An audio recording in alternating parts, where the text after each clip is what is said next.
agrado de presentarles a la doctora Yunuen Tapia Torres. Ella es ingeniera bioquímica por el Instituto Tecnológico de Morelia, maestra en ciencias biológicas por parte de la UNAM y doctora en ciencias, igual por parte de la UNAM, de donde se tituló con mención honorífica.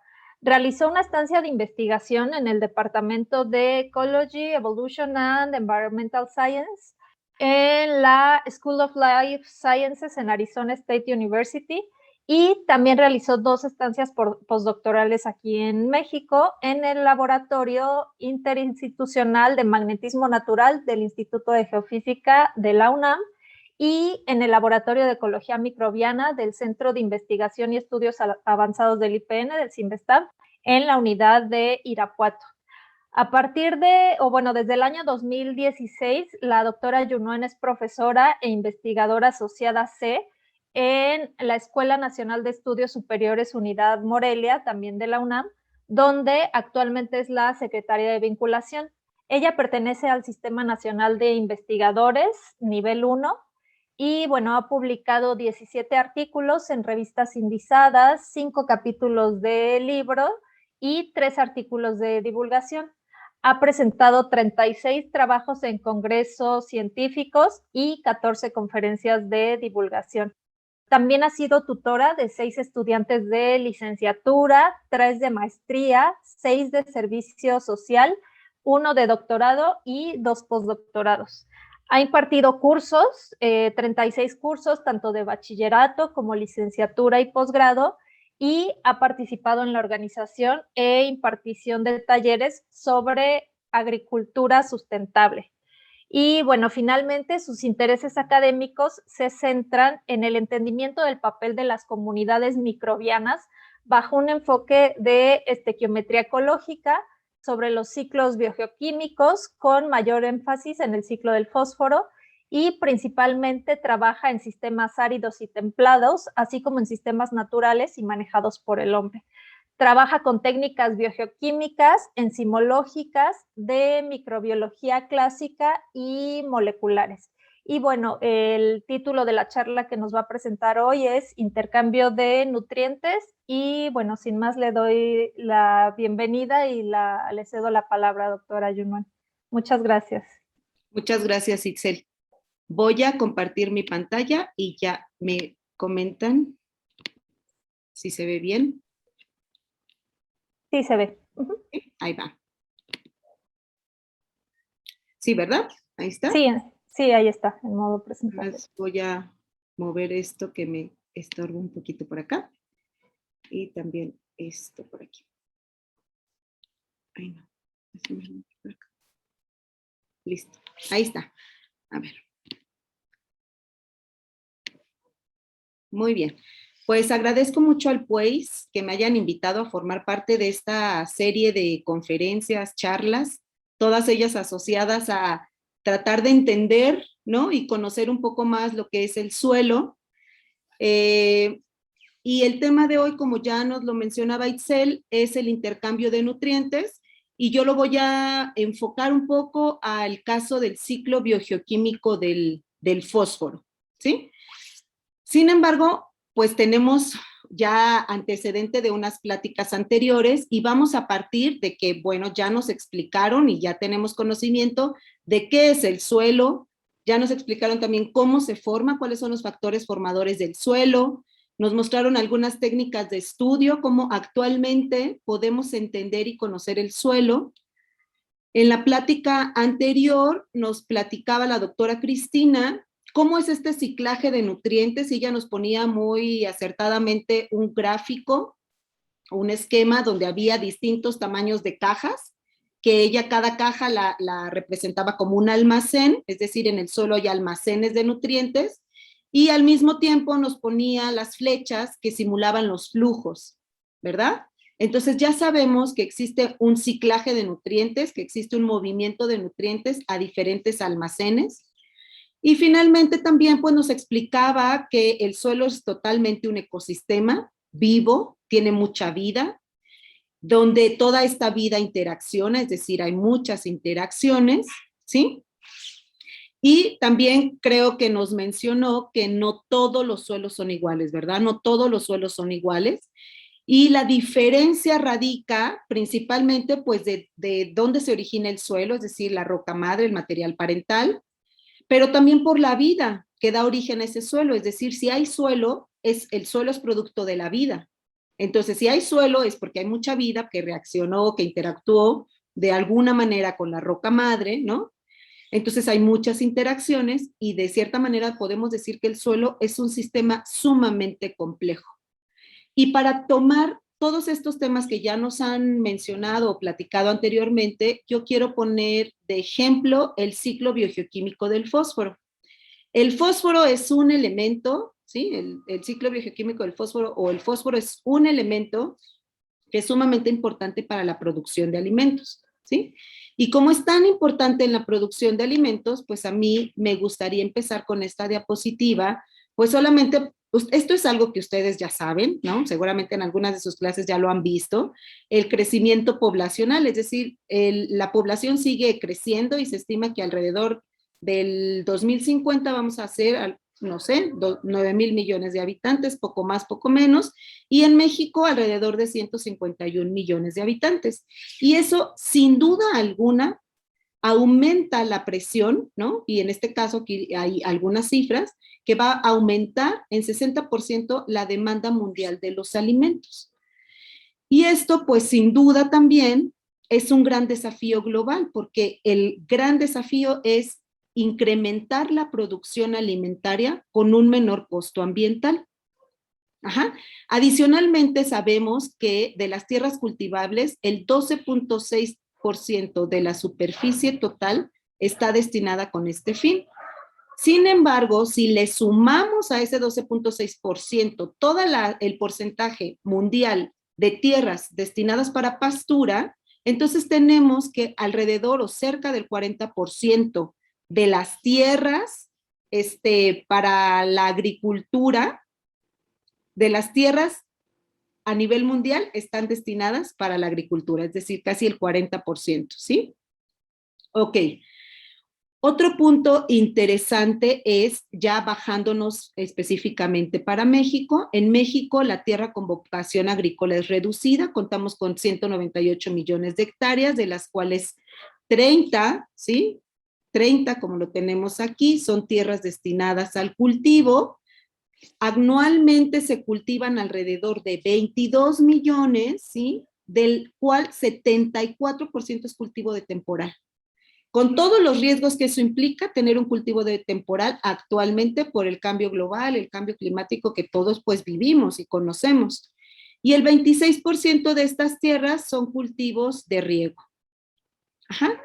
Para mantener la productividad de las tierras de cultivo en México, hemos mantenido una alta dependencia en los fertilizantes. En este gráfico que les muestro en la parte de arriba, ustedes pueden ver en azul los fertilizantes con nitrógeno, es decir, los fertilizantes nitrogenados que van en aumento, ¿sí?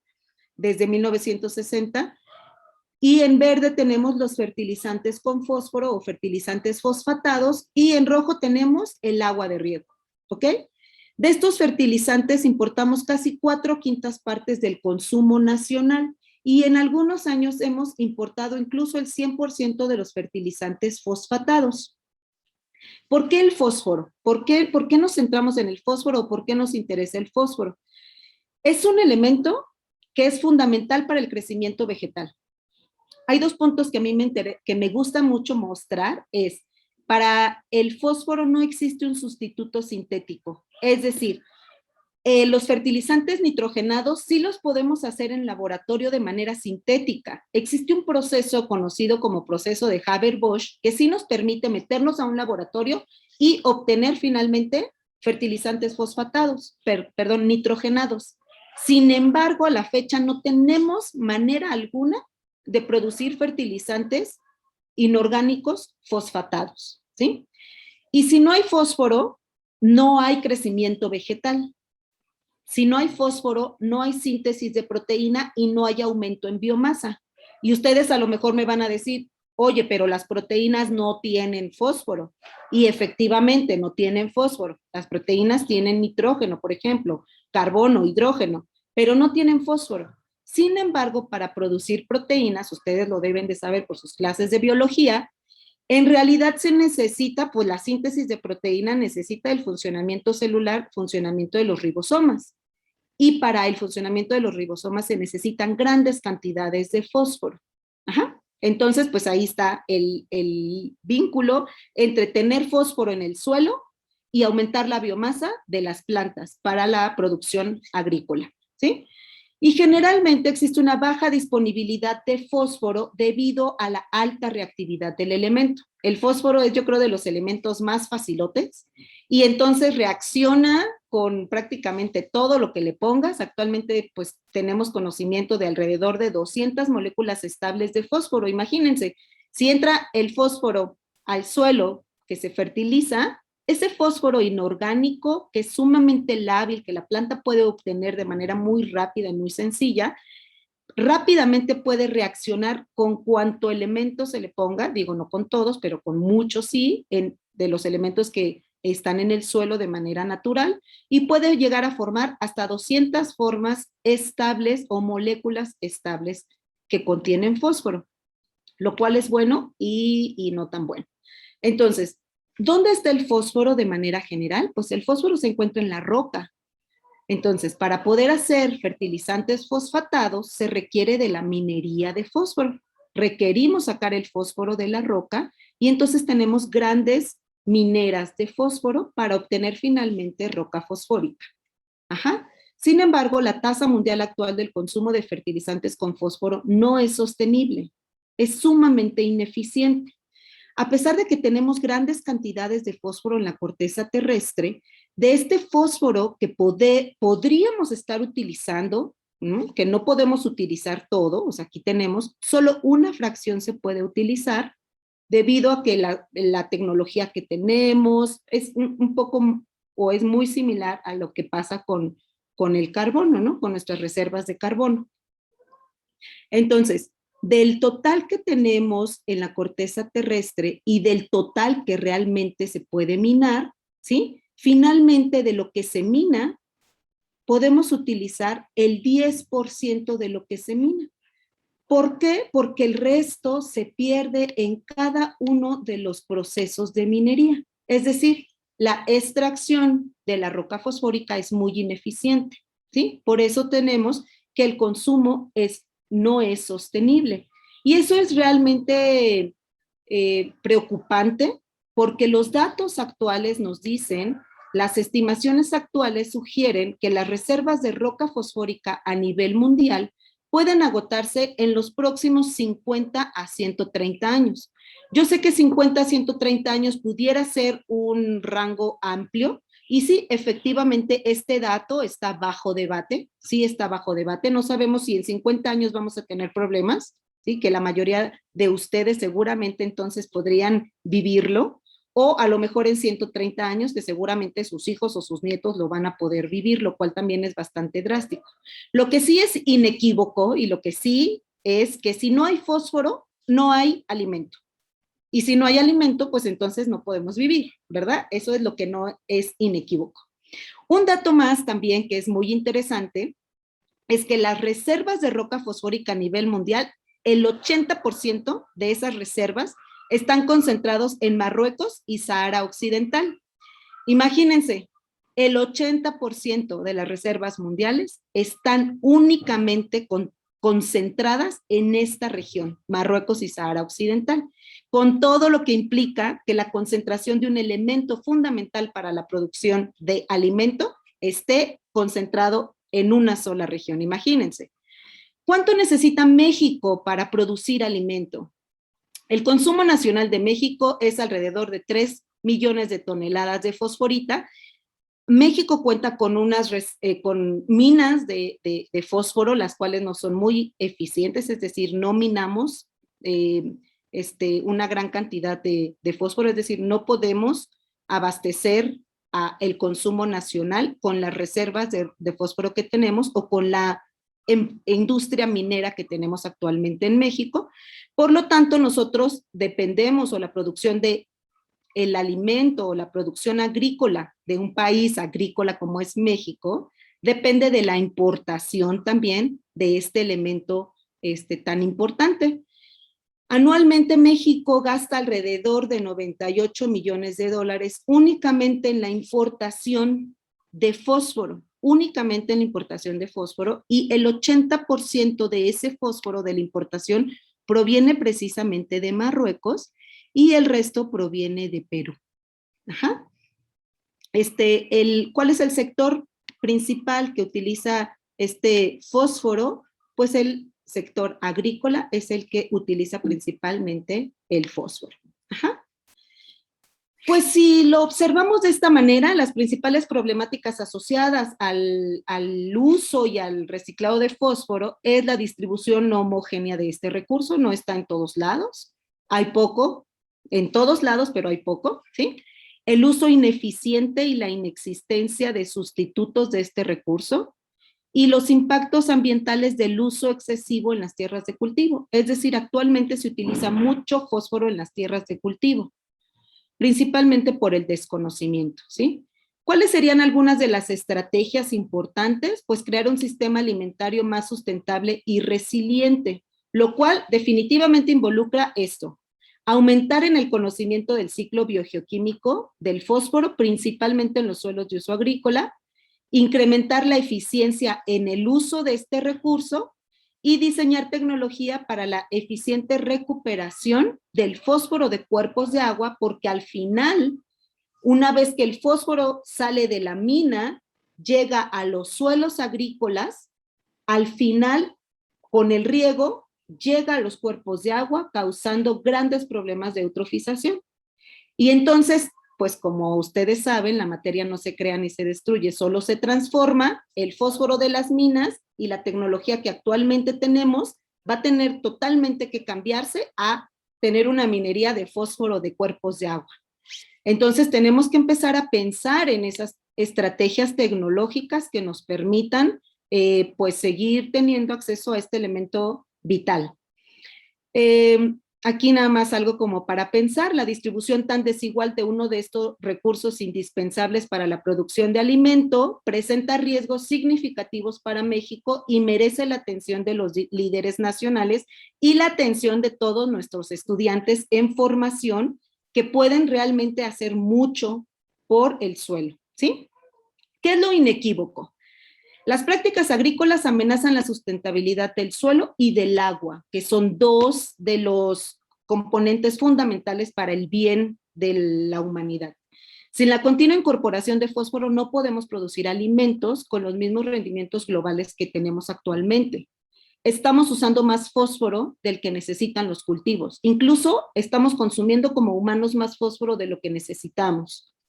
El exceso de fósforo, tanto en los sistemas agrícolas como en el uso humano, se acumula en el suelo superficial. Es algo muy bueno, por un lado, ¿sí? Se acumula en el suelo superficial. Se cree que del 40 al 60% del exceso de fósforo fertilizado se acumula, formando un almacén a largo plazo que actualmente es llamado el legado del fósforo. Ese va a ser nuestra salvación en un futuro. Este legado del fósforo también es susceptible a perderse por erosión, escorrentía, infiltración, causando los problemas de eutrofización que les estaba comentando. Entonces aquí hay un montón de temas, incluso para irse para las maestrías, los doctorados, temas pues a largo plazo de investigación. Así que anótenle por ahí. Definitivamente necesitamos reutilizar el fósforo que se acumula en el suelo posterior a la fertilización, porque el fósforo se estabiliza en los suelos. Los suelos son los grandes almacenes y las grandes aulas de fósforo, ¿sí? Porque el fósforo, el ortofosfato que entra por fertilizante se acumula porque hay jaulas de aluminio, jaulas de calcio, jaulas de hierro, ¿no? Que entonces el fosfato se pega con estos elementos formando fosfato de calcio, fosfato de aluminio, fosfato de hierro, y se estabiliza en el suelo y se queda ahí formando este almacén importante. Entonces ahora sí, el gran reto es reducir la fertilización y crear un sistema alimentario más resiliente. ¿Qué estamos haciendo nosotros y qué es lo que necesitamos, como les mencionaba anteriormente? Necesitamos aumentar en el conocimiento del ciclo biogeoquímico del fósforo en suelos de uso agrícola, que nos permita incrementar la eficiencia en el uso de los fertilizantes. Y por otro lado, nos tenemos que enfocar en diseñar tecnología para la eficiente detección y recuperación del fósforo en cuerpos de agua. Les voy a platicar un poco lo que estamos haciendo en estos dos sentidos, ¿sí? Y no creo que me dé tiempo para contarles lo que estamos haciendo en esta parte de diseño de la tecnología, pero ya en otra ocasión platicamos de eso, ¿sí? ¿Qué estamos haciendo y de dónde partimos para entender cómo se mueve el fósforo en los suelos? Y cómo finalmente llega a una planta, ¿no? Que eso es lo importante, y cómo el suelo es tan importante para mantener el fósforo almacenado ahí y cómo los microorganismos logran sacar ese fósforo. ¿De dónde partimos nosotros? Este es un modelo que van a decir, ay, es que esta doctora nos viene a traer un modelo desde 1976, está súper viejo. Sí, es viejito, bastante viejito, pero fíjense, es un modelo bien interesante. Lo propusieron Walker and Sayers en este tiempo y es algo muy sencillo. Fíjense, en el eje de las X nosotros tenemos el tiempo, es decir, el tiempo de evolución de un suelo, ¿sí? Para acá, aquí tenemos suelos que son considerados suelos jóvenes y acá tenemos los suelos que son considerados viejitos o suelos viejos o suelos intemperizados, ¿ok? Y luego tenemos la concentración hacia acá arriba de fósforo. Y lo que quiero que vean es que tenemos diferentes fracciones. En los suelos jóvenes, antes de cualquier otra cosa, podemos ver que tenemos una fracción, 2 fracciones, 3 fracciones, 4 fracciones, son 4 fracciones. Sin embargo, si se fijan, se reducen las fracciones con el intemperismo, es decir, con la evolución de los suelos se reducen. Pues qué interesante, podríamos decir. Pero no solo eso, sino la concentración de fósforo, al parecer, la concentración de fósforo total también se reduce en el tiempo. No es lo mismo tener la agricultura sobre suelos jóvenes que sobre suelos ya intemperizados o suelos viejos, ¿verdad? Porque la concentración de fósforo total va a ser totalmente diferente. Entonces, otra cosa que es importante es que en los suelos jóvenes tenemos mucho fósforo inorgánico en forma de apatita, lo que nosotros conocemos como apatita, fosfato de calcio, es fósforo unido a calcio, un fosfato de calcio, aquí lo tenemos. Tenemos grandes concentraciones aquí, sin embargo, también se reducen para acá, ¿ok? Hay algo que pues se reduce menos, si se fijan, es el fósforo orgánico. Este fósforo orgánico es el fósforo que está íntimamente ligado con la vida, es decir, íntimamente ligado con los microorganismos, con los organismos, con las plantas, ¿sí? Y si se fijan, hacia acá es un fósforo pues que sí se reduce, pero pues tampoco es tanto. Entonces, eso quiere decir que una de las estrategias que tiene la vida para establecerse en suelos o sobre suelos más viejos es aprender a reciclar el fósforo orgánico, ¿sí?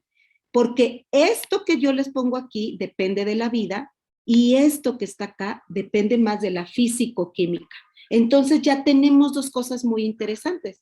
Los ciclos biogeoquímicos, por un lado, están regulados por la físico-química y por otro lado están regulados por la vida. Entonces está como bastante interesante ver eso. Este es un esquema que hicimos hace tiempo para simplificar nuestro entendimiento, porque la verdad cuando empezamos a estudiar el ciclo del fósforo decíamos, híjole, es que son muchas cosas, son muchos almacenes, y entonces quiero que recuerden esos almacenes que Cristina Montiel en su plática anterior les comentaba.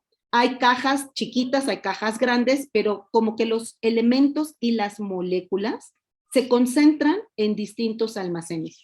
Yo lo que quiero que, como resaltar de este esquema es que el fósforo puede estar de manera inorgánica, es decir, formando moléculas inorgánicas que formarían toda la parte geoquímica, ¿sí? Pero también el fósforo puede estar formando moléculas orgánicas que forman parte de todo el componente biológico del ciclo. ¿Qué es muy importante? La planta, que lo tenemos representado aquí, la planta únicamente puede tomar el fósforo cuando ese fósforo se encuentra en la solución del suelo, en una molécula muy sencilla que nosotros conocemos como ortofosfato. Si el fósforo está formando parte de alguna molécula de este lado, o alguna molécula de este otro lado, la planta no lo puede tomar. Es decir, tiene que llegar al centro de la solución del suelo para que la planta lo pueda tomar. Hay cosas buenas y hay cosas malas de esto. Fíjense bien. Esta es la parte, digamos, como la parte físico-química. Pasar de cualquier almacén de acá para acá requiere de cuestiones físico-químicas, ¿sí? Entonces, aquí la cuestión físico-química del suelo, qué arcillas tienes, qué materiales parental tienes, todo esto determinará el tamaño de las flechas de aquí para acá, ¿ok? Sin embargo, del lado biológico, pues es otra historia, porque cuando el fósforo está en una molécula orgánica, ¿sí? Este fósforo necesita mineralizarse, así se llama el proceso, es decir, convertirse de una molécula orgánica a una molécula inorgánica, y ese proceso se llama mineralización. La mineralización digamos, son reacciones bioquímicas que requieren de mucha energía. ¿Quién aporta la energía para realizar esto? Pues la energía la aportan los microorganismos que habitan en el suelo, que son quienes sintetizan diferentes enzimas, como lo ven aquí, ¿sí? Para catalizar las reacciones químicas que den origen a un fósforo disponible. Espero que no los esté haciendo bolas. Es decir, pasar de una molécula orgánica a una molécula inorgánica de fósforo requiere energía aportada en el suelo por los microorganismos que habitan el suelo y regulada por los genes que tienen estos microorganismos. ¿Ok? Lo vamos a ver un poco más a detalle. Entonces, adicionalmente, pues nosotros podemos ver esquemas como estos y decir, bueno, el fósforo ya entendí, está en distintas cajas, está en distintos almacenes, y nosotros, ¿cómo actualmente sabemos estos almacenes? Hay una manera en el laboratorio que se llama fraccionamiento secuencial de fósforo que nos permite entender en dónde está contenido el fósforo, ¿sí? Y entonces en este esquema que yo les pongo aquí, este pie, lo que podemos ver de este lado son unos cuadritos de colores, y lo que hacemos en esta técnica es que ustedes van al campo, agarran su suelo que quieren estudiar, y entonces ese suelo lo meten como en una técnica de la PGR en laboratorio, agarran el suelo, le echan un extractante y le van a utilizar distintos tipos de extractantes con distintos tipos de pH, porque el suelo, el fósforo lo puedes, digamos, sacar de las distintas fracciones cambiando o jugando a la fisicoquímica como ocurre naturalmente en el suelo. Entonces tenemos bicarbonato de sodio, hidróxido de sodio, ácido clorhídrico y ácido sulfúrico. Lo que sacamos con esta fracción, con este extractante, es lo que nosotros conocemos como lo más lábil. Ajá. También se utiliza agua, ¿no? Entonces tendríamos lo más lábil, pero fíjense, tenemos una fracción lábil que es inorgánica. ¿Estaría de este lado o de este lado? Pues estaría de este lado, ¿verdad? O principalmente también incluso es lo que rápidamente podría incorporarse aquí. Pero también tenemos fracciones orgánicas. Fíjense, tenemos una fracción orgánica que es un poco más lábil. Posiblemente estaría en esta sección, ¿sí? Tenemos fracciones orgánicas menos lábiles que posiblemente estarían en lo que yo conozco, lo que conocemos como fósforo orgánico estable. Posiblemente son moléculas donde el fósforo está ligado al carbono. Estas moléculas se llaman fosfonatos. Cuando el fósforo está ligado al oxígeno, es muy fácil de romper este enlace fósforo-oxígeno, entonces estos se llaman ésteres de fosfato, por ejemplo, ¿no? Y entonces, de esta manera, nosotros tenemos un gradiente de labilidad. No es lo mismo tener un fósforo en un tipo de molécula que en otro tipo de molécula. Yo ya les decía, hay alrededor de 200, imagínense, pues es muchísimo. Si yo soy una bacteria y necesito fósforo, ¿por cuál molécula me voy? ¿Sí? Pues posiblemente me voy por la más lábil, por la que me cueste menos energía, que son los diésteres de fosfato, los intermedios son los monoésteres y los más recalcitrantes orgánicos son los fosfonatos. Pero vean lo que es interesante, no importa que no se aprendan los nombres ni nada. Lo interesante de esto es que en el suelo generalmente podemos encontrar una gama de moléculas que caen en estos 3 almacenes, es decir, dentro de cada una de estas hay un montón de moléculas, ¿sí? Lo importante es que para poder sacar el fósforo de aquí, se requiere precisamente de la acción de enzimas. ¿Y quiénes dan las enzimas? Los microorganismos. Y aquí les pongo un ejemplo. Yo me gustaría que se visualizaran como una bacteria. Visualícense como una bacteria. Ustedes son bacterias, ya que se imaginaron siendo bacteria en el suelo, ¿ok? Entonces, imagínense, pues necesitan fósforo para crecer. Ok, necesito fósforo. Y lo único que tienen es un fosfonato. Aquí está el ejemplo. Un 2-aminoetilfosfonato. Pues claro, ¿por qué no llegan? Pues está el 2-aminoetilfosfonato, el fósforo, fíjense, el fósforo está unido al carbono, súper bien, y entonces lo que tienen que sensar los microorganismos es qué molécula hay en el suelo. Posterior a eso, es activar los genes o expresar los genes para sintetizar la enzima que se requiere para catalizar una reacción química en el suelo, ¿sí? Esto es en el suelo, es extracelular, ¿ok? Entonces, posterior a esta catálisis de esta reacción, pues se libera 2-fosfonoacetaldehído. ¿Pero qué se dan cuenta ustedes? Que es una molécula muy grande que no cabe por su pared celular. Entonces necesitan de otro gen que sintetice la fosfonatasa. Y finalmente, fíjense, listo, ahora sí, en el suelo hay fósforo disponible para que entre por pared celular y entonces yo pueda hacer uso de ese fósforo y satisfacer mis demandas nutricionales del elemento. Todo es extracelular, así eso quiere decir que tú puedes hacer, digamos, invertir la energía, no necesariamente tú te vas a ganar el producto, ¿sale? Ese también es otro tema muy interesante, que es la lucha que hay constantemente en las comunidades microbianas edáficas. Todos los procesos extracelulares pues requieren su riesgo, ¿sí?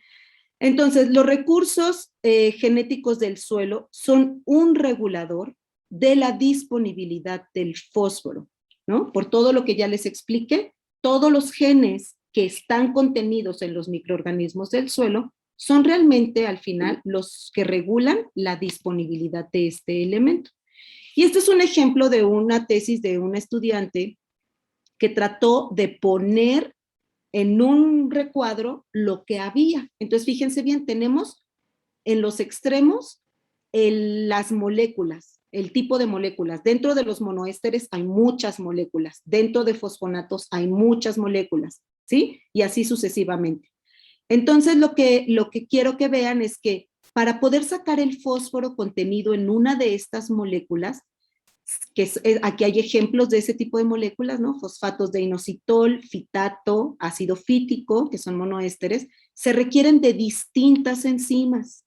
Estas enzimas, para poderlas producir, se requiere que en la comunidad microbiana exista algunos componentes de esa comunidad microbiana que tengan la presencia de ciertos genes.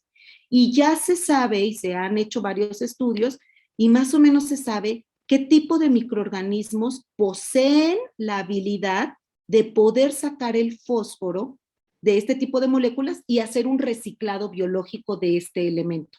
Y esto es un ejemplo con los monoésteres y así mismo ocurre con cada una de las moléculas que contienen el fósforo. Ajá. Entonces, una vez más, los recursos genéticos del suelo son el regulador de la disponibilidad del fósforo y son severamente afectados por el manejo agrícola intensivo e ineficiente, porque cada vez que ustedes o cada vez que un agricultor o cada vez que alguien le fertiliza un suelo, cambia la química del suelo. Y el cambiar la química del suelo es modificar el hábitat de estos microorganismos. Modificar el hábitat es hacer que vivan en un ambiente donde realmente pues no saben vivir todos y no todos se pueden adaptar, ¿ok? Por eso hay mucha pérdida de biodiversidad edáfica. Entonces, otra cosa que es interesante es lo que les muestro en este esquemita. Aquí les muestro que el uso de fertilizantes fosfatado pues no es muy eficiente porque no tenemos tanto conocimiento. Este es un esquema donde yo lo único que quiero mostrar es que por cada 100 kilogramos de fertilizante que nosotros agregamos al suelo, del 15 al 25% de ese fertilizante realmente pasa a la planta, es decir, realmente la planta lo puede utilizar. Ajá. y el resto, es decir, 75 al 85% es fósforo que puede perderse, ¿sí? Se puede lixiviar o se puede quedar estabilizado en el suelo. Si lo vemos así y si nosotros lo vemos así, dices, bueno, está bien, pero si le ponemos dinero, ajá, si hablamos, si somos agricultores y le ponemos dinero, es decir, por cada 100 pesos que uno invierte, utiliza eficientemente hasta el 25%. Y entonces estamos perdiendo 75 pesos por cada 100.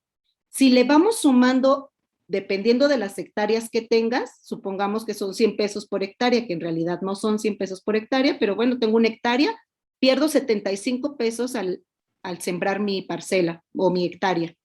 Pero si ya tengo 10, si tengo 100, si tengo 1000, échenle números ustedes que son más buenos en esto ahorita, ¿no? Entonces, imagínense cuánto se está perdiendo únicamente por un elemento que se está utilizando en la agricultura y cuánto se está perdiendo por toda la cuestión ecológica que de repente no vemos, ¿no? Entonces, nosotros en ese sentido estamos buscando con nuestros estudios reducir la degradación del suelo manteniendo una gran cantidad de diversidad en los suelos. Tenemos varios modelos de estudio, nada más que ahora solo les voy a platicar un poquito qué estamos haciendo en un sistema desértico, que es Cuatro Ciénegas, y en un sistema menos desértico, que es el menos desértico que tenemos, que es en el Estado de México, en Avándaro, ¿sí? Entonces, nada más como ejemplo les voy a poner estos dos. ¿Qué estamos haciendo en Cuatro Ciénegas, Coahuila, para entender cómo hacer un uso eficiente de este elemento?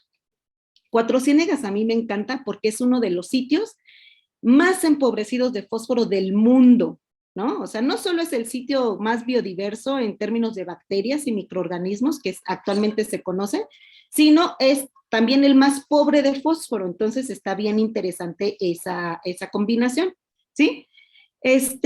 Aquí en Cuatro Ciénegas, pues este es una imagen ahí, bueno, una pequeña animación para entender, ¿no? Tenemos bajo contenido de materia orgánica, muy bajo contenido de materia orgánica, el pH es básico, tenemos alrededor de pH de 8, sin embargo, algunos de los sitios que estudiamos tienen pH de 9. Y cuando hacen cambio de uso de suelo en Cuatro Ciénegas, cambian ese pH de 9 o de 8 hasta 7. Imagínense cómo cambian el hábitat de los microorganismos, ¿sí? Tenemos altas concentraciones de carbonato de calcio por un lado del valle y del otro lado tenemos mucho sulfato de calcio. Entonces, tenemos calcio que al reaccionar con el fosfato, ¿qué creen que pase? Pues rápidamente se nos convierte en un fosfato de calcio. El calcio es la jaula más magnífica para atrapar el fósforo. Entonces tenemos fosfato de calcio, ¿sí? El fósforo prácticamente en Cuatro Ciénegas no está disponible. Hay muy poquito y es poco disponible. Entonces, una de nuestras preguntas que siempre nos hicimos o nos hemos hecho es, ¿cómo viven las plantas y los macroorganismos cuando tienen tan poquito fósforo y el fósforo es fundamental para la vida? Pues la respuesta es el reciclado biológico, el reciclado biológico. Entonces, por un lado, hicimos unos experimentos para entender la parte físico-química.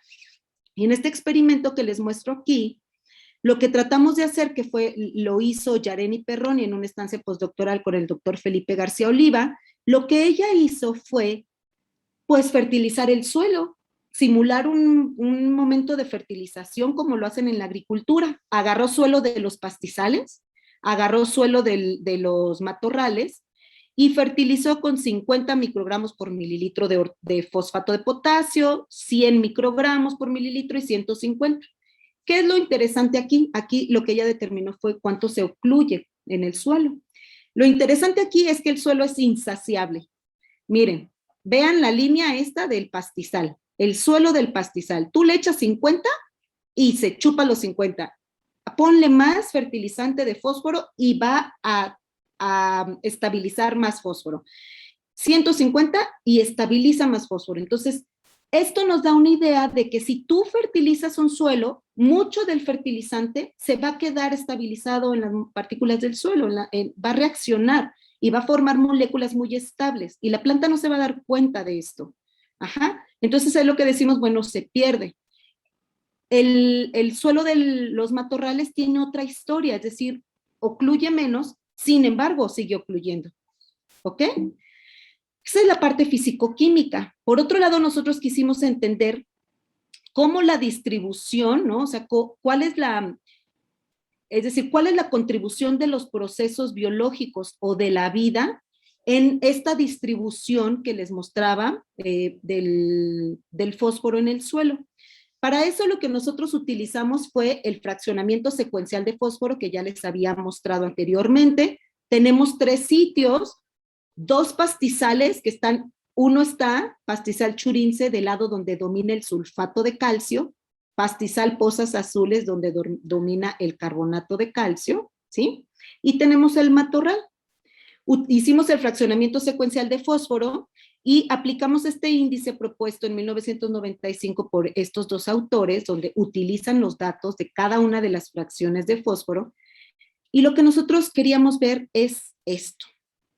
Nos dimos cuenta que en los pastizales, donde hay más vida, donde hay más plantas, donde hay más cobertura vegetal, ¿sí? Alrededor del 40% del fósforo biodisponible es producto del reciclado biológico. Es decir, los microorganismos están reciclando ese fósforo, ajá, y de esa manera es que este sistema sigue siendo un sistema totalmente biodiverso y sano. Entonces dijimos, ok, bueno, pues entonces veamos qué están haciendo esos microorganismos. Hay que entender qué procesos realizan esos microorganismos y para esto nosotros agarramos los suelos, aislamos bacterias, ¿sí? De suelos, de los sedimentos de las pozas también ahí de Cuatro Ciénegas. Aquí tenemos Churince, Pozas Azules, un sedimento que conocemos como S y un sedimento que fue previamente fertilizado con fosfato. Y fíjense, aislamos 1150 bacterias. Trabajamos con 1150 bacterias que las aislamos y purificamos en cajas Petri con una aproximación de totalmente una microbiología clásica muy bonita, ¿no? Porque nos permite ver pues realmente cómo son morfológicamente y qué están haciendo. Y cada una de esas 1150 aislados, nosotros los crecimos en todas estas moléculas que contienen fósforo, fíjense. Fosfato de potasio, que ahí tenían que crecer todas, porque es el fósforo que todo mundo, todas las células pueden internalizar rápidamente. Un fosfato de calcio, molécula inorgánica estable. Un fosfonato, otro fosfonato, un fosfito que es súper difícil de utilizar por la vida, el DNA, que es un éster de fosfato, ¿sí? Y también teníamos un control, un caja Petri sin fósforo, donde tenían que morir todas, ¿no? Porque pues no pueden crecer ahí. Y posteriormente lo que hicimos fue sacar el DNA de cada uno de estos 1150 aislados para poder hacer un árbol filogenético y analizar si las estrategias de utilizar distintas fuentes de fósforo estaban asociadas a grupos específicos, es decir, a filas específicos, o si más bien estaban distribuidos todos en todos lados, o si Churince tenía una habilidad, Pozas Azules otra habilidad y los sedimentos otra habilidad. Y entonces, después de sacar el DNA de todos estos microorganismos, de todas estas bacterias, nosotros hicimos esta construcción, este árbol que de repente parece difícil leerlo, pero les voy a explicar un poco cómo lo construimos, ¿sí? Entonces, fíjense, tenemos aquí abajo los números que corresponden a las moléculas que ya les había comentado, del 2 al 8 tenemos el fosfato de potasio, el fosfato de calcio, y así mismo están aquí, ¿sí? El círculo que tiene el número 1 representa de dónde se aisló la bacteria. Churince sedimento, Churince fertilizado, Pozas Azules o Churince suelo, ¿sí? Entonces el primero representa el color del sitio que fue aislado. Y posteriormente, pues las moléculas en donde se creció. Eso quiere decir que la primera línea, esta primera línea representa un aislado, ¿sí? Un aislado que fue sacado de Churince, de un sedimento fertilizado, que se creció primeramente en fosfato de potasio, también en fosfato de calcio, en un fosfonato, en otro fosfonato, en fosfito, en DNA y en un medio sin fósforo, ¿ok? Ojalá me estén siguiendo hasta aquí. Y entonces, para verlo de manera global, fíjense lo que vimos. Pues lo que observamos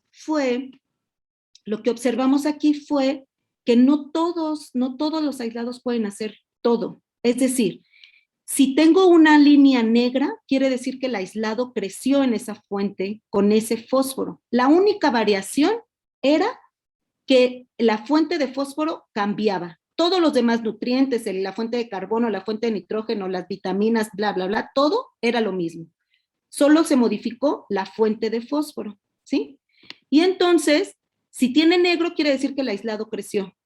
Si es gris, quiere decir que no creció en esa fuente de fósforo. Y entonces aquí podemos ver bacterias que son las superbacterias. Por ejemplo, aquí tenemos bacterias que pueden crecer en absolutamente todas las fuentes, excepto cuando no hay fósforo.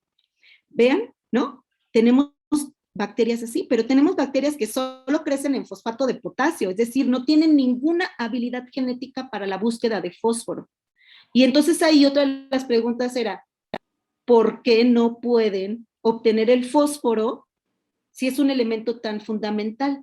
Y ahí es donde llegamos a las conclusiones de que todos los genes y las enzimas que producen las bacterias en el suelo son bienes públicos.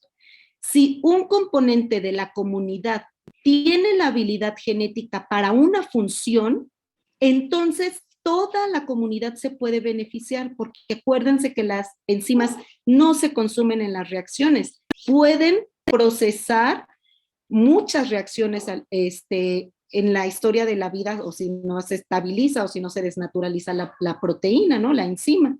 Entonces, estos bienes públicos nos hacen ver la importancia de la biodiversidad edáfica. Si yo tengo una función porque tengo el gen, pues soy fundamental en la comunidad, ¿saben? Si me pierdo, ¿no? Si me muero porque por el cambio de uso de suelo o por un mal manejo agrícola o por lo que sea, entonces no es que solo me muera yo, se muere la función para el sistema. Y en eso radica un poco la degradación de los suelos. La degradación de los suelos está basada desde mi punto de vista en perder la función. Y el restaurar, entonces es en regresar la función, ¿no? Ok, entonces espero que por aquí vayamos más o menos bien. Ya no me queda mucho tiempo. Vamos a continuar.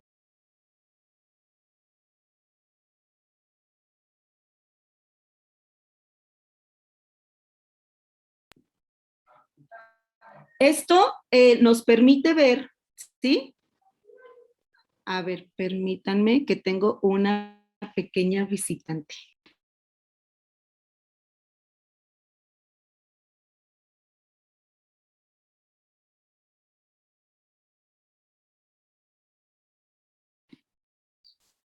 Así les doy un respiro, que vino mi chaparrita. Ok, entonces continuamos. Este esquema lo hicimos para un artículo que también nos costó mucho trabajo porque en realidad entender que la diversidad genética de los suelos es como más amplia de lo que conocíamos nosotros, pues nos hizo abrirnos el panorama de lo que realmente estamos trabajando cuando decimos que trabajamos con suelo, ¿no? Entonces nos dimos cuenta que la comunidad microbiana de Cuatro Ciénegas tiene un montón de genes que les permite utilizar un montón de moléculas que contienen fósforo, lo que promueve una cascada de reacciones microbianas de óxido-reducción que realmente con consecuencias ecológicas que yo creo que desconocemos todavía, ¿no? Entonces, esto también a mí me parece muy, muy interesante. Una de las primeras conclusiones que quiero mostrarles aquí es que el proceso de mineralización de ADN, que fue algo que no les mencioné en el gráfico, que es este gráfico, el proceso de mineralización de diésteres de fosfato, que es el ADN, es el principal proceso que regula la disponibilidad de fósforo en Cuatro Ciénegas. Nos dimos cuenta, aquí está, es el número 7, nos dimos cuenta que las bacterias en Cuatro Ciénegas son caníbales. Como no hay fósforo en el suelo y el fósforo rápidamente se ocluye por la cantidad de calcio que hay, la estrategia de vida en Cuatro Ciénegas es cuando se mueren los microorganismos o cuando hay lisis celular, todo ese fósforo contenido en el ADN, pues rápidamente es mineralizado y es utilizado por la vida, por los otros microorganismos, lo cual hace ese reciclado y ese 40% del fósforo que mueve el sistema de Cuatro Ciénegas, es justo ese reciclado biológico por las bacterias. Y otra de las conclusiones es que la diversidad de recursos genéticos en este sistema y en muchos otros determina la disponibilidad del fósforo. Esto es un poco la historia de Cuatro Ciénegas, es un poco más larga. Les prometo que la historia en Avándaro, que es un sistema agrícola, es un poco más corta. Les voy a presentar un poco de datos que tienen o que han realizado Alberto Morón, que es estudiante de doctorado, y Emily García, que es estudiante de licenciatura. Bueno, fue estudiante de licenciatura en el laboratorio, ahora estudia el doctorado, ¿sí? Y vean, lo que quiero aquí mostrar con esta imagen, que es igual a la imagen que ya les había mostrado, es estas diferencias. En Avándaro, que los suelos son andosoles, hay alto contenido de materia orgánica. Ajá. Acá no tenemos concentración de calcio. Sin embargo, tenemos altas concentraciones de hierro y aluminio. Entonces, otra jaula perfecta para el fósforo es hierro y aluminio. Son la pareja ideal, así como la canción, ¿no? De la pareja ideal. Entonces, aquí el fósforo rápidamente se forman moléculas de fosfato de aluminio y fosfato de hierro, reduciendo así la disponibilidad del fósforo. Sin embargo, también cuando tenemos este tipo de moléculas inorgánicas estables, pues los microorganismos rápidamente actúan, ¿no? Para entender la dinámica del fósforo y el ciclaje de nutrientes en este sitio, pues nosotros estudiamos sitios abandonados que fueron trabajados o manejados por la agricultura, sitios agrícolas y sitios conservados. Aquí hay puro bosque de pino encino. Entonces tenemos estos tres sitios, tenemos el suelo de los sitios y además tenemos mantillo del bosque. La batería de datos prácticamente es la misma en todos los sitios que nosotros estudiamos. Tenemos análisis biogeoquímicos de los nutrientes carbono, nitrógeno, fósforo en todos los almacenes, ¿no? Y en todas las formas disponibles, totales, distintas formas en biomasa microbiana. Tenemos análisis de enzimas que sirven para catalizar reacciones, para descomponer la materia orgánica principalmente. Hacemos análisis microbiológicos y genéticos y con eso luego tenemos algunos indicadores. Esto es sumamente aburrido y difícil de ver, pero esto lo transformamos a un dibujito en donde quiero que vean este dibujo es para el encinar, el bosque de pino encino. Ajá. Y nada más lo que quiero que vean es que todo lo que está en verde está asociado al carbono, todo lo que está en azul está asociado al nitrógeno y todo lo que está en amarillo está asociado al fósforo. Entonces vean un poco entre el encinar y la parcela agrícola, que es esta que les voy a mostrar en un momento, las diferencias. Aquí en el encinar tenemos una alta concentración de amonio, por ejemplo, ¿sí? Tenemos nitrato, ortofosfato, y el carbono dentro de biomasa microbiana es grande, es decir, tenemos una gran comunidad microbiana o tenemos muchos microorganismos, lo podríamos decir así. Vean la diferencia con el sistema agrícola.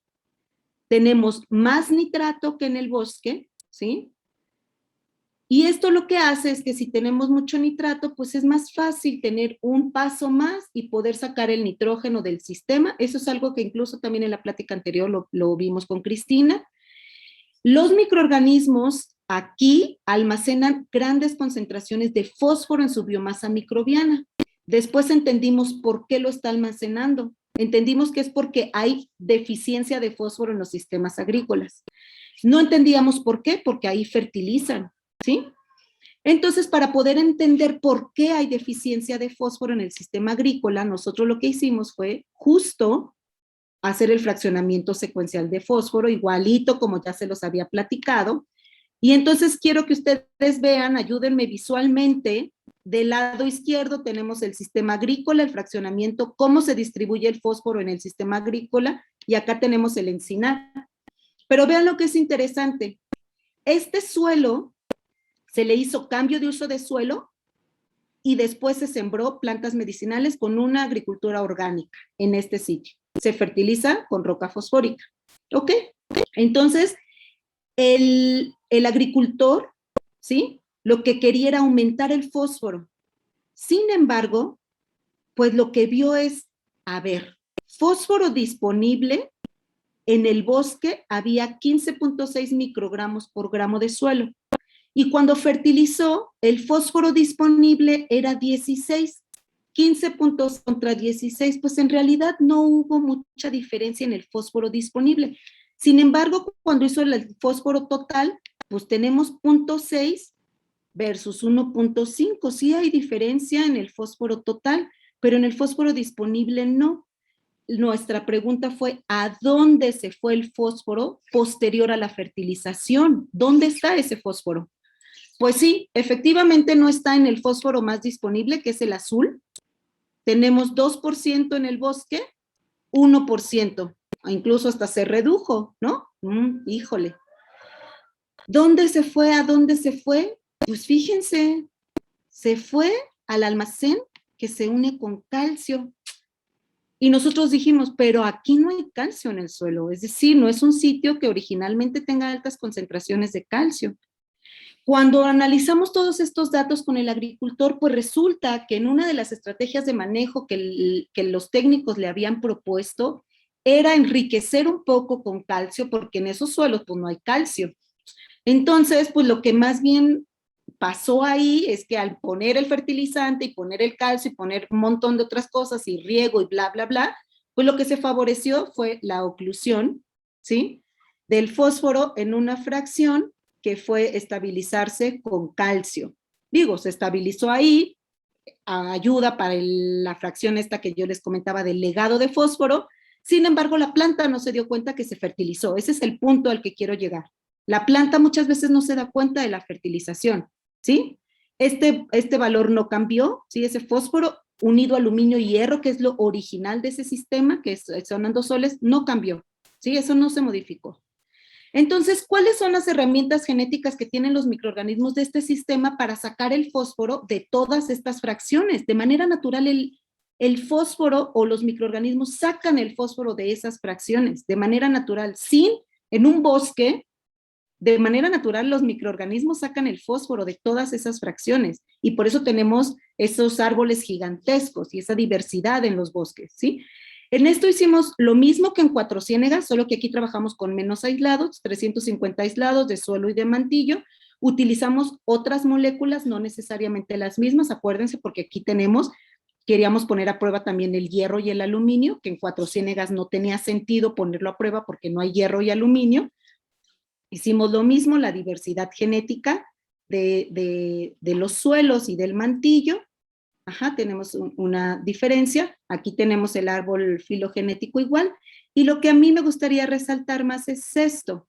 Nosotros nos enfocamos en algunos microorganismos para ver si efectivamente en Cuatro Ciénegas, que diga en Avándaro, en Valle de Bravo, había microorganismos que tuvieran los genes para sacar el fósforo de este 36%, que el proceso para sacarlo es la solubilización. O si teníamos para sacarlo de este 52%, que el proceso es la mineralización con acción de otros genes, ¿sí? Esto es más estable, estos son fosfonatos posiblemente. O si teníamos para sacarlo de este 5% mediante la mineralización. Y lo que hicimos fue utilizar algunos de los aislados que habíamos trabajado anteriormente en este círculo, ¿sí? En esa filogenia que tenemos ahí. Y entonces analizamos si esos aislados tenían estos 3 genes para esos 3 procesos. Y dijimos, bueno, vamos a ver, fíjense, algunos no tienen, ¿no? El hecho que tenga color quiere decir que presentó ese gen. Si no tiene el color quiere decir que no lo presentó. Hay otra vez aislados, que son como los super aislados, que tienen los 3 genes, es decir, actúan para las 3 funciones. Hay algunos que no lo tienen, ¿no? Y así es como nosotros luego intentamos utilizar estos microorganismos o estos aislados para promover procesos en el suelo. ¿Sí? Entonces, con esto logramos entender que el proceso más importante para obtener el fósforo en Valle de Bravo o en este sistema agrícola es mediante la solubilización. que es muy diferente al proceso más importante para obtener el fósforo en Cuatro Ciénegas, que es la mineralización de moléculas orgánicas. Y aquí empezamos a entender la identidad de los suelos y la identidad de la vida de cada suelo, ¿no? Entonces, esto a mí me parece increíble, porque entonces no podemos manejar agrícolamente los suelos como si todo fuera igual, solo porque vamos a sembrar maíz en todos. Eso no lo podemos hacer. ¿Qué otras habilidades tienen estos aislados y para qué los estamos utilizando también? ¿O por qué no podemos perder esa biodiversidad? Porque muchas de nuestras bacterias que hemos trabajado controlan el crecimiento de hongos fitopatógenos. Por ejemplo, aquí trabajamos con Botrytis cinerea, Fusarium oxysporum y Coletutrechum. Y entonces estamos viendo que varios aislados pueden ayudar a reducir el crecimiento de estos hongos fitopatógenos. Y también estamos viendo que muchos de esos aislados que tienen estos genes pues le están sirviendo, por ejemplo, a plantas de maíz para crecer, establecerse más, germinar más rápido. Entonces, de manera natural, tenemos todo lo que se necesita para crecer los microorganismos, para crecer las plantas, están ahí en el suelo, están en los microorganismos contenidos en los suelos. Ya para cerrar, pues quiero pues comentarles aquí como mis conclusiones, ¿no? La diversidad genética es la resiliencia de los ecosistemas, es nuestro verdadero seguro, ¿no? La diversidad genética es nuestro verdadero seguro, ¿ok? El reciclado biológico del fósforo tiene un componente genético muy fuerte. Los cambios ocasionados por la fertilización y el manejo agrícola afectan principalmente a los microorganismos que mineralizan y solubilizan el fósforo. Es necesario conservar estos recursos genéticos del suelo, sumamente necesario. También creo yo que se necesitan estudios que integren no solamente la dinámica de un elemento, sino la dinámica por lo menos de carbono, nitrógeno y fósforo, que permitan reducir y revertir los efectos de los cambios químicos ocasionados por el manejo agrícola.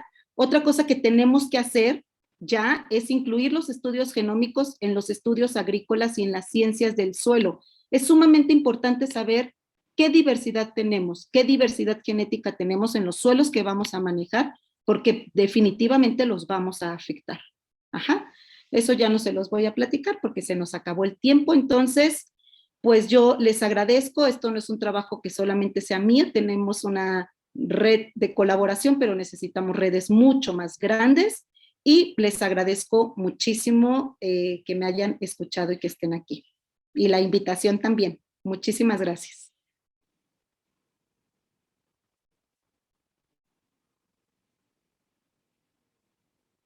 No sé si tengan por ahí alguna duda. Sí, hay algunas preguntas en el chat. La primera pregunta dice, ¿cuántas minas de roca fosfórica hay en México? Mira, el número no lo conozco. O sea, sé que hay en Baja California, tenemos la mina, digamos, más grande de México. En el centro de México también tenemos otra reserva, es decir, otro yacimiento, pero como tal, las minas, no tengo el número, no tengo el dato. Fíjate que a mí se me ha hecho muy difícil encontrar todos esos datos y hemos intentado hacer una búsqueda sobre las reservas nacionales de fósforo, pero no tenemos datos muy importantes. Si alguien tuviera por ahí, por favor, contácteme. Gracias. Tenemos otra pregunta, doctora. Si se sabe qué tipo de bacterias, superbacterias, se pueden agregar a los cultivos para obtener mayor producción. La pregunta es si sabemos cuáles son. Sí, ¿qué tipo de bacterias? Sí, hay un montón de trabajos a nivel mundial, hay un montón de trabajos en México también, bueno, así un montón de trabajos en México, no tantos como a nivel mundial, pero sí, ya, incluso yo se los mostré en un recuadro, donde sí, ya se sabe qué bacterias, por ejemplo, son muy buenas haciendo distintos procesos edáficos. Incluso, pues ya hay muchos productos que se venden que sí ayudan a reducir la fertilización. Sin embargo, no todos los productos funcionan de la misma manera en todos los tipos de suelo. Y eso, una vez más, va pues por la identidad de los suelos, ¿no? La competencia que hay en el suelo, la cooperación, las interacciones. Pero sí se sabe, o sea, sí se sabe. En mi experiencia, no todas las bacterias que pareciera que funcionan bien para ayudar, por ejemplo, al maíz, es un ejemplo, hacen exactamente lo mismo cuando interactúan, por ejemplo, con jitomate. Entonces, una vez más, creo que la moraleja es, los sistemas vivos son sistemas muy complejos. Entonces hay que entenderlos para poder manejarlos, es decir, como muy, muy ad hoc, ¿no? Aislar microorganismos in situ, o sea, del sitio, nativos, para usarlos en ese sitio, ¿no? Pero sí se sabe. Muchas gracias, doctora. Tenemos otra pregunta de la maestra Carmen, referente a una diapositiva que dice, en la imagen de Tapia Torres, EPAS 2016, qué géneros están representados por B o S? ¿Qué géneros, me la repites, qué géneros están representados por qué? ¿Por B o S? A ver, 2016 me imagino que es la del árbol filogenético, ¿será? Así lo tenemos en la A pregunta. ver, vamos a ver. La imagen de Tapia Torres. ¿Será esta? Sí, creo que sí. ¿Y qué géneros están representados por, otra vez B ayúdame? o S. ¿Dónde está? No lo veo. No lo veo. Perdón, no lo veo. ¿Sí es esa la pregunta, maestra Carmen?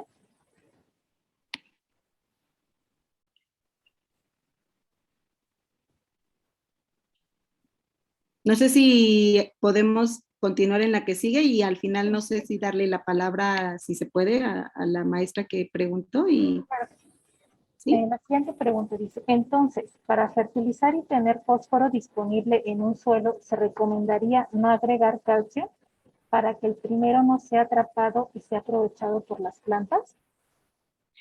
Pues mira, depende también del suelo y la característica, pero definitivamente si uno fertiliza con ortofosfato o con un fósforo lábil y le pones grandes cantidades de calcio, lo que va a ocurrir es que el fósforo va a reaccionar con el calcio y se va a formar fosfato de calcio.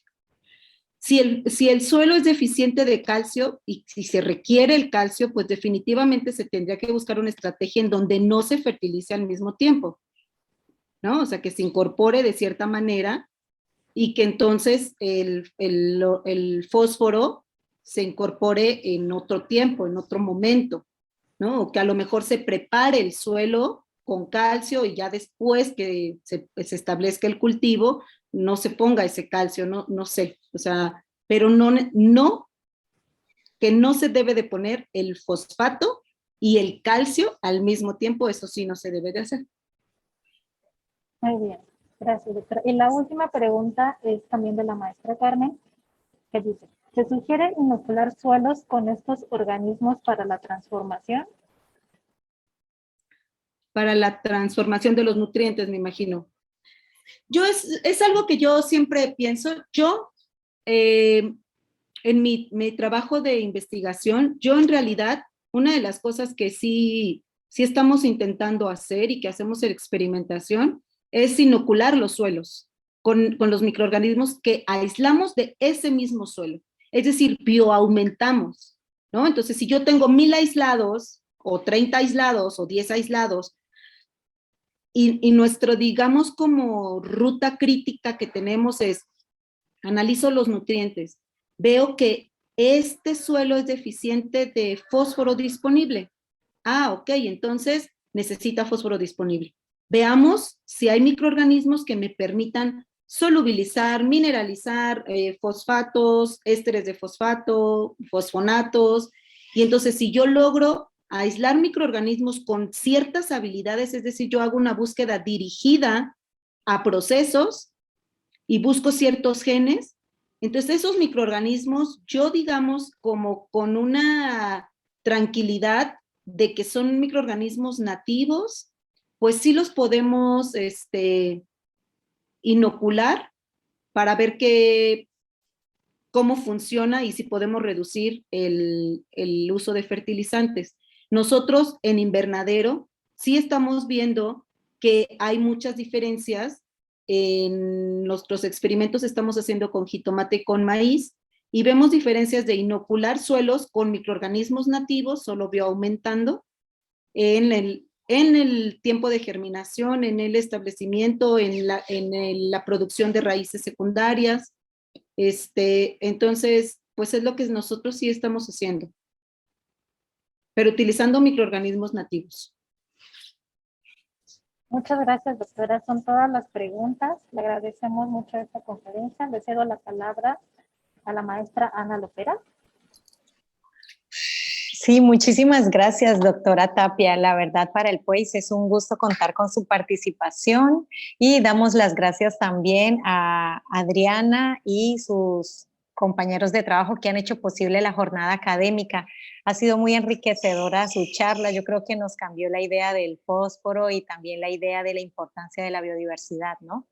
La verdad, esperamos que profesores y alumnos sigan aprendiendo y sintiéndose súper curiosos en cuanto a lo que sucede en el suelo y la importancia de la diferencia entre tantos suelos que tenemos en México. Muchísimas gracias, doctora Tapia, por compartir con nosotros.